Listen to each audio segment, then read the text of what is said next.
হরে কৃষ্ণ, রাধে রাধে বন্ধুরা। ভগবান কাদের শাস্তি দেন চলুন জেনে নেওয়া যাক। ভগবান নিজে সরাসরি কাউকে শাস্তি দেন না, বরং তার সৃষ্টি কর্মের বিধান অনুসারে ফল প্রদান করেন।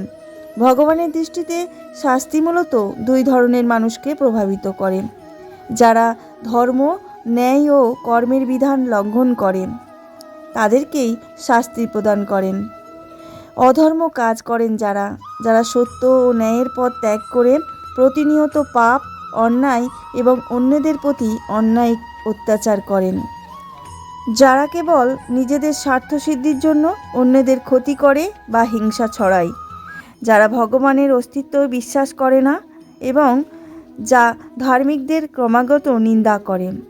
ভগবান তাদের ফলস্বরূপ প্রদান করেন এই শাস্তি, তাদের কর্মের ফল।